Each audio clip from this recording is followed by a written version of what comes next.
रविवार म्हटलं की नॉनव्हेजचा बेत हा आलाच. तुमच्याही घरी होत असेल. आज मी बनवलेलं घाटी स्टाईल चिकनचा रस्सा.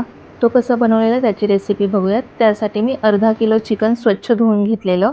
त्याच्यामध्ये हळद आणि मीठ लावून असं मिक्स करून घ्यायचं आहे आणि 10 ते 15 मिनटं मॅरिनेट करून ठेवायचं आहे.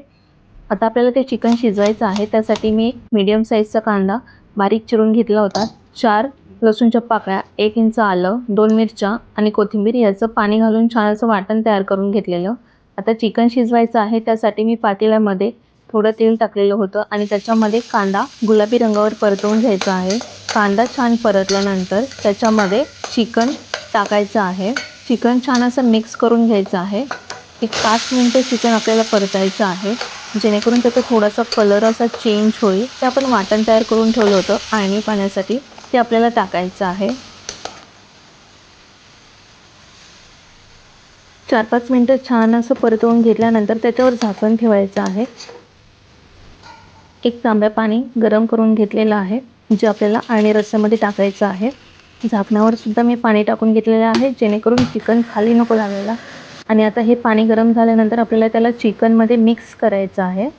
लहान मुलांसाठी चिकनचा आणि रस्सा सेपरेट करायचा असेल तर जरा पाणी जास्त जरी टाकलं चिकन शिजायला तरी चालू शकतं. गरम पाण्याने चिकन जे आहे ते छान असं मऊसूत शिजतं. थंड पाणी टाकलं तर चिकन थोडंसं असं रबरासारखं शिजतं. त्याच्यामुळे शक्यतो गरम पाणीच टाकायचं.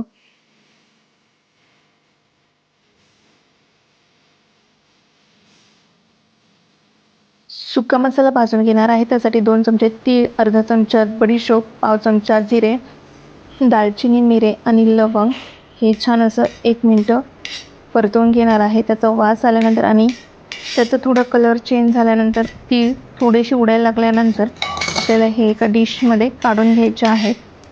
त्यानंतर अर्ध्या वाटी खोबरं असं बारीक किसून घेतलेलं आहे आणि ते देखील कलर चेंज होईपर्यंत मंद आचेवर भाजून घ्यायचं आहे. एक मोठा कांदा उभा चिरून घेतलेला आहे. परतण्यासाठी अगदी थोडंसं तेल टाकलेलं आहे आणि त्याचा कलर थोडासा असा चॉकलेटी रंग आल्यानंतर त्याला आपल्याला काढून घ्यायचं आहे. एक लहान आकाराचा टोमॅटो देखील आपल्याला भाजून घ्यायचा आहे. लसणाच्या 8 ते 12 पाकळ्या आणि 1 इंच आलं ते देखील छान असं भाजून घ्यायचं आहे.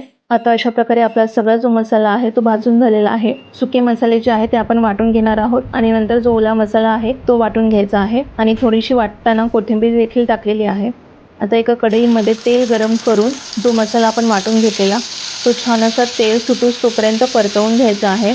वाटलेला मसाला आपण आधीच भाजून घेतलेला आहे, त्यामुळे त्याला परतण्यासाठी जास्त असा टाईम लागणार नाही. अगदी 2 ते 3 मिनिटांमध्ये हा छान असा परतवून होईल. आता त्याच्यामध्ये सुके मसाले टाकायचे आहेत, ज्याच्यामध्ये मी चिकन मसाला टाकला आहे आणि घाटी मसाला टाकलेला आहे, जो की कांदा लसूण मसाला. थोडं झणझणीत चिकन बनवायचं आहे त्याच्यामुळे घाटी मसाला आहे 3 चमचे तरी टाकला होता.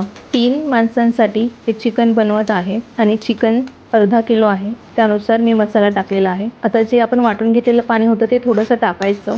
छान असं मिक्स करून एक वाफ आणून द्यायची. थोडंसं मीठ टाकलेलं आहे चवीनुसार. आपण शिजताना आधीच मीठ टाकलं होतं, त्याच्यामुळे आता मीठ थोडं कमी टाकलंय. आणि चिकन देखील खूप छान असं शिजलेलं आहे. ते चिकन असं हाडापासून सुटलं म्हणजे समजायचं चिकन छान असं शिजलंय. गॅस बंद करायचा आहे. इथे बघू शकताय आपण मसाला छान असा परतलाय आणि गरम पाण्याचा वापर केलाय, त्याच्यामुळे त्याला छान असा कट सुटलेला आहे. त्यानंतर चिकनचा रस्सा तुम्हाला जेवढा घट्ट किंवा पातळ हवा आहे त्यानुसार तुम्ही त्याच्यामध्ये गरम पाणी ॲड करायचं आहे. आणि आता आपलं चिकन देखील छान असं शिजलं आहे. चिकनला आपल्याला एक 5 ते 10 मिनिटं उकळी काढून घ्यायची आहे आणि आपला चिकनचा रस्सा जो आहे तो खाण्यासाठी तयार झालेला आहे. जर तुम्ही देखील ही रेसिपी नक्की ट्राय करून बघा आणि मला कमेंट सेक्शनमध्ये नक्की सांगा कशी झाली ते.